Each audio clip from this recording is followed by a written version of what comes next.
Hey, this is Mohal Joshi from Los Angeles, California. I follow Indian foreign policy and defense with a special focus on Asia. You can follow me on Twitter at Mohal Joshi. Hey, this is Kishor from Bengaluru in India. I am an international relations expert specializing in global security, conflict resolution, and international negotiation. My focus areas include peace building and digital diplomacy.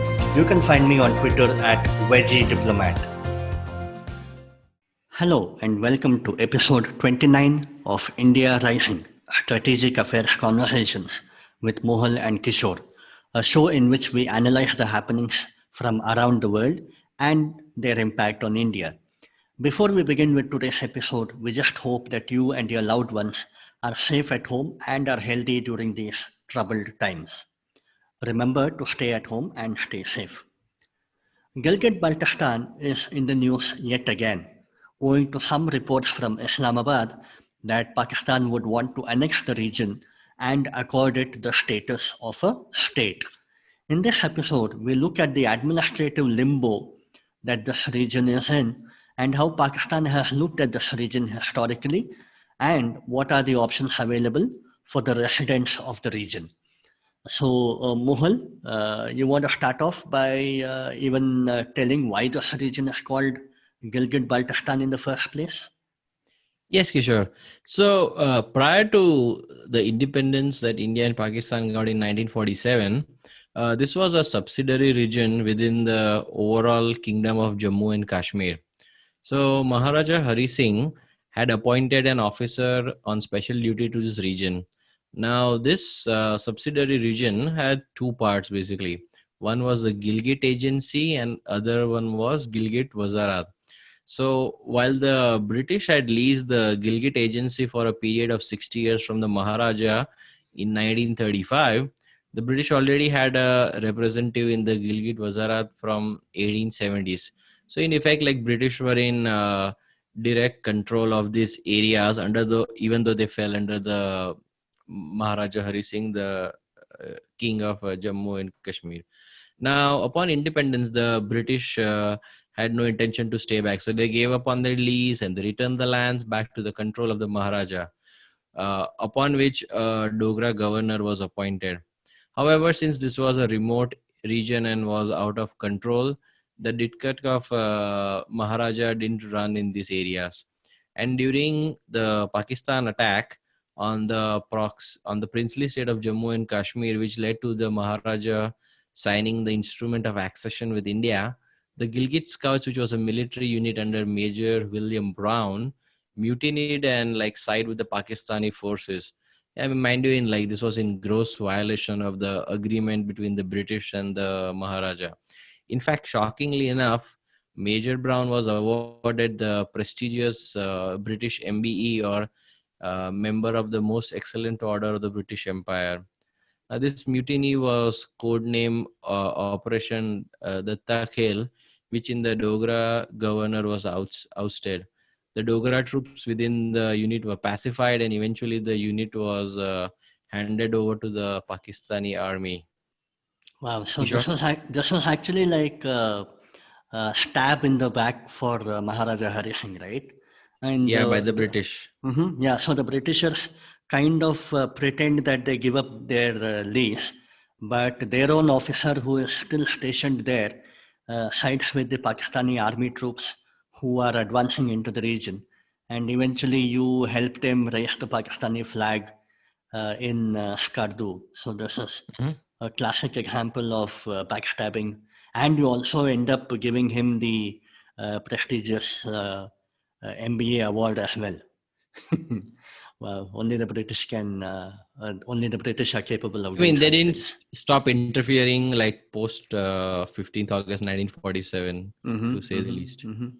I mean, for all this, they keep claiming that we wanted to protect our interests in the region, and that's why they had to intervene like this. But I really don't understand why. I mean, even 70 years after independence, some in Britain still feel that Kashmir is a unresolved issue they need to settle for India and Pakistan. Unfinished business of the partition is still So they feel they in the should come minds of back someone. and settle the dispute now again. I would say that, but they still like have um, some feelings that like these two guys cannot settle it out. So since we were like the old colonial powers, maybe we can help it settle it. I think it's time we show them the Brexit mandate for them and tell them we can mind our own business. Hmm. Okay, so let's look at the multiple attempts to address the administrative limbo of the region. After the mutiny and the eventual establishment of the ceasefire line in 1948, the Gilgit areas and parts of the Kashmir Valley, which were on the Pakistani side of the line of control, became the talking points. Questions about how to administer these areas started cropping up. From 1947 till about 1970, the Pakistan government had established Gilgit Agency and Baltistan Agency. In 1963, we all know about this. In 1963, Pakistan gave away Rashkam, which was a part of Gilgit, and the Shaksgam Valley, which was a part of Baltistan, to China, pending the settlement of the dispute over Kashmir. And eventually in 1970, both these agencies, the Gilgit Agency and the Baltistan Agency, were merged and brought under the control of the federal government in Islamabad by calling it FANA, Federal Administered Northern Areas. So, in effect, Gilgit Baltistan, as we know today, became a separate entity detached from the rest of the Kashmir region under Pakistani control in 1970. Surprisingly, although this area has been directly controlled by the federal government, the region has never been formally annexed. This leaves the citizens of the region in a limbo as they are not considered citizens of Pakistan and hence they don't get to enjoy any fundamental rights. The people of the region have protested for long asking for citizenship status. Although they are issued Pakistani passports, they don't have a say in the Pakistani parliament or other constitutional bodies.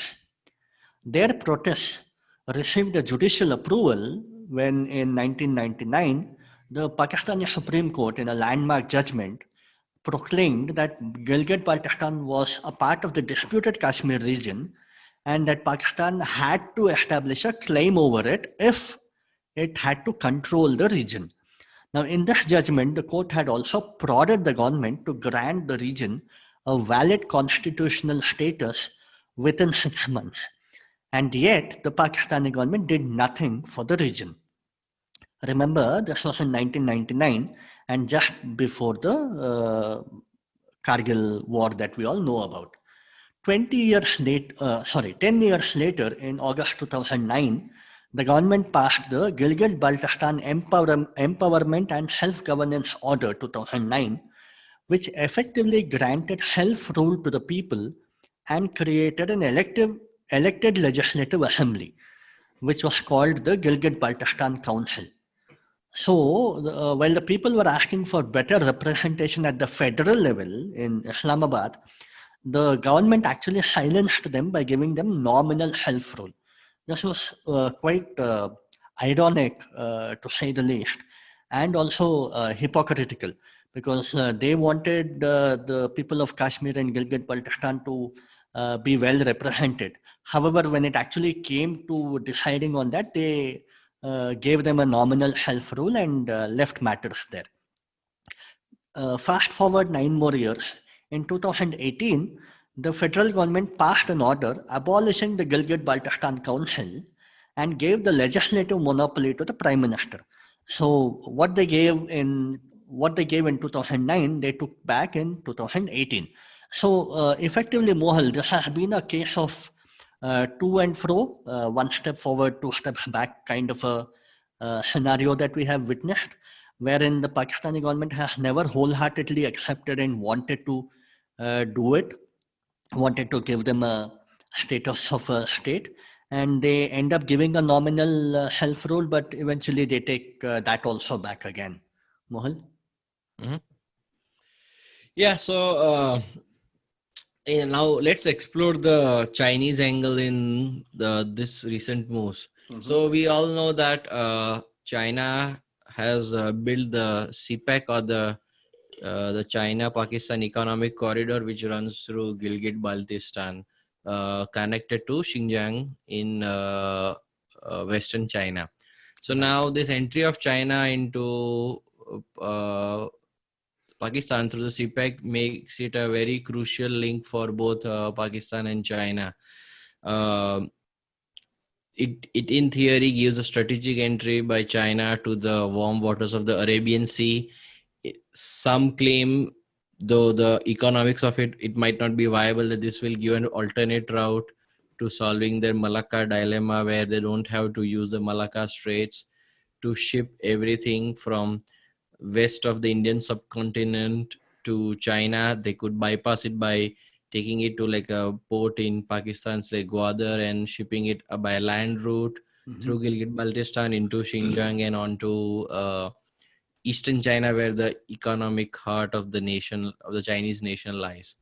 Now, what the CPEC has done also produced many problems for the both China and Pakistan. Now, China has invested quite a bit of money into CPEC, which is like reportedly to the tune of 58 billion.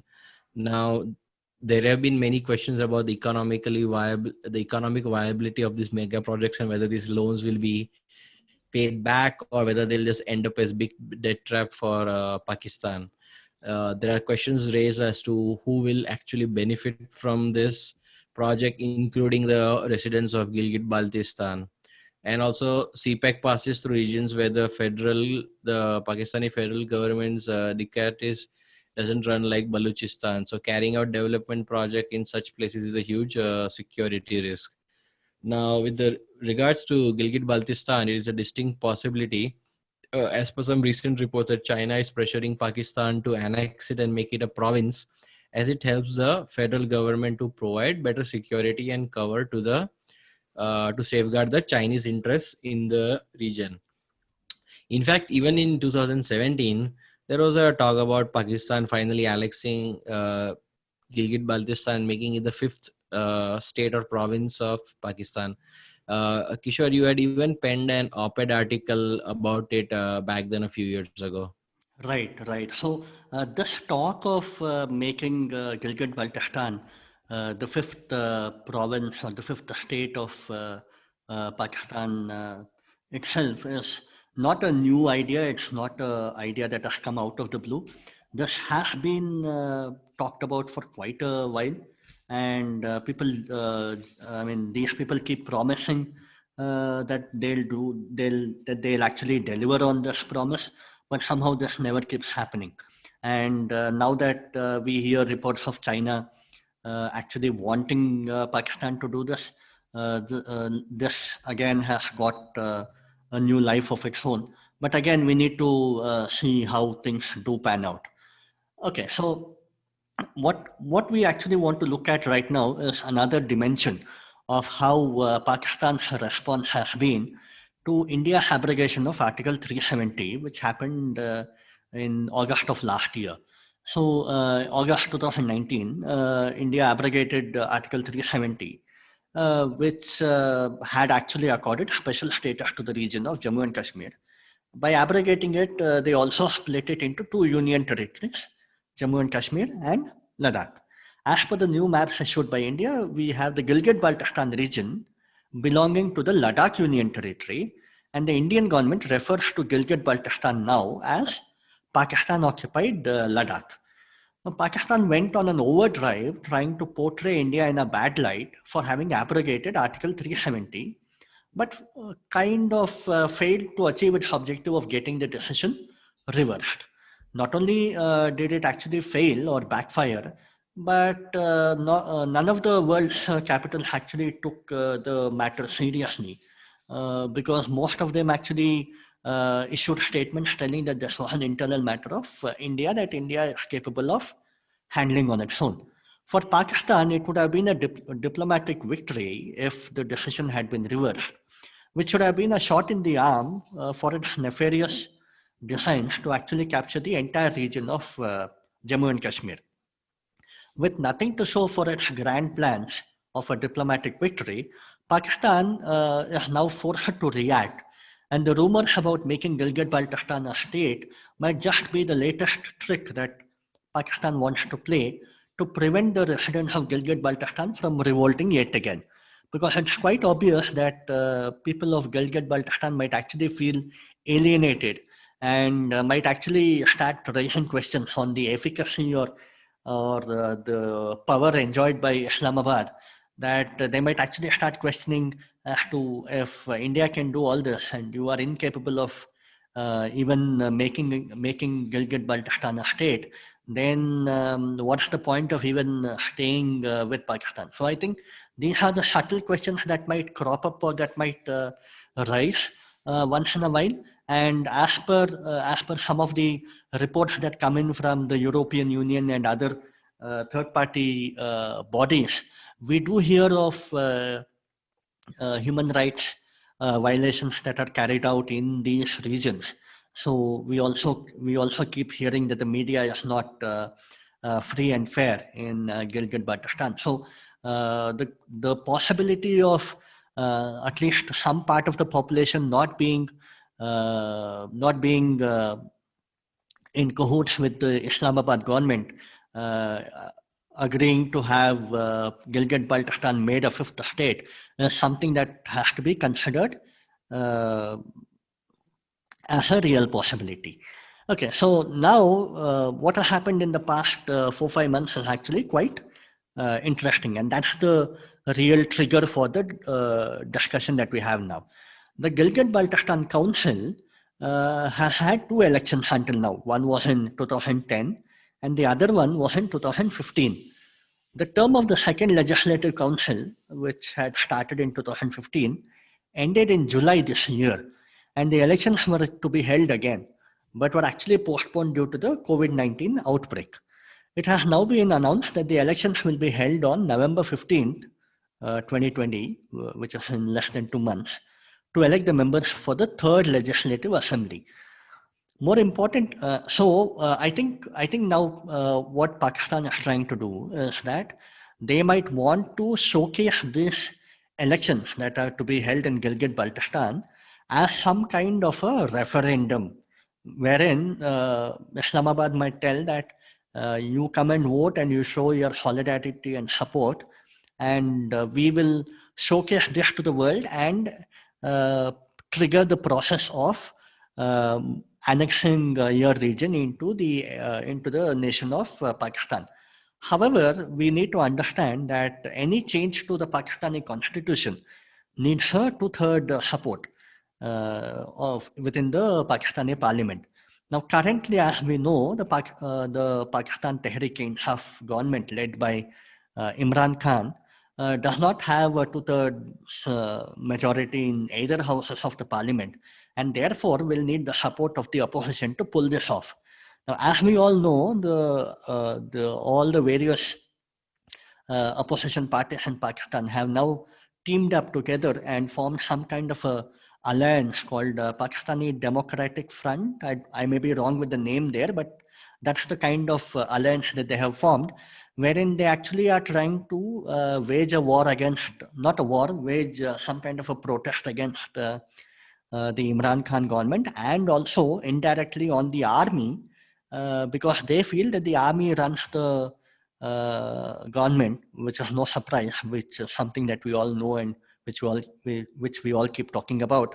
But this Democratic Alliance is actually talking about trying to bring down the government and also ensure that the democratic institutions and the state level institutions are made free of any army influence that they feel has crept in ever since Imran Khan became the prime minister. So I think that's the situation as of today, and the opposition is in no mood to agree to whatever Imran Khan's government wants to carry out when it comes to Gilgit Baltistan. So even if the provincial elections do take place, even if Islamabad wants to portray it as some kind of a agreement by the people to get annexed by Pakistan, I don't think the constitutional amendment is going to happen anytime real soon. Mohal? Yeah, I mean, unless there's a overwhelming majority, it would be hard to. I mean, it all depends actually what the deep state in Pakistan wants. If they want to do it, then they might conjure up the majority. Or you might, Uh, or you should have a coup, after which you'll have the army, and it'll be easy for the army to suspend the constitution and then annex Gilgit Baltistan. So that's another possibility. yeah, but like military coups, I think they were very uh, prevalent in the past, but I don't see a military coup happening again because the international No, no, blowback would that's be right. quite I'm a just bit. talking of a possibility of how this Uh can huh. be pulled off. Yeah. But then Yeah. you are right, because the minute you end up having a coup again, the FATF review, which is going to happen in another 1 week or 2 weeks' Mm-hmm. time, Mm-hmm. will again backfire on you. So, yeah, there are many Yeah. other parts to this Yeah, equation. I mean, military coups are like unlikely because I mean, not only the FATF, but in general, the economic situation is very Hmm. dire. So they Right. would rather pull strings in the background where they could pressurize various sections of the institutions out there to make sure that they are pliant to the military rather than doing an actual coup. So it will be like a more like a soft coup, in my Hmm. opinion. Hmm. So. Hmm. Anyway, so moving on to like what would be India's options to such a possible move from Pakistan. So India has reacted strongly to the news that elections will be held after saying that neither the government nor the judiciary of Pakistan have any locus standi on the areas illegally occupied and forcefully occupied by Pakistan. Now, India has expressed its intent by stating to publish weather reports for both POJK and POL regions. Now, India does have some more options. Like one is that whenever the new assembly for Jammu and Kashmir is reestablished, and after the delimitation process, the seats which are earmarked for the occupied areas must be filled with people who fled from those areas and were recently provided Indian citizenship. India can earmark Lok Sabha seats for Gilgit Baltistan and Kashmir again under POJK and POL, um, and appoint MPs from the same section of people who fled the country and were recently accorded Indian citizenship. Hmm. Civil suits can be filed in the High Court of Jammu and Kashmir and also in the Supreme Court of India, challenging the conduct of legislative actions with the help of judiciary. These actions conducted by Pakistan can be declared null and void. Uh, Furthermore, India can establish a government in exile with the help of those Kashmiris who have been given citizenship, who have fled from these areas during the past uh, three India Pakistan wars, and obviously also Kargil, the fourth war. Also, a tribunal can be set up to investigate the claims of genocide by Pakistani authorities on the people of Gilgit Baltistan.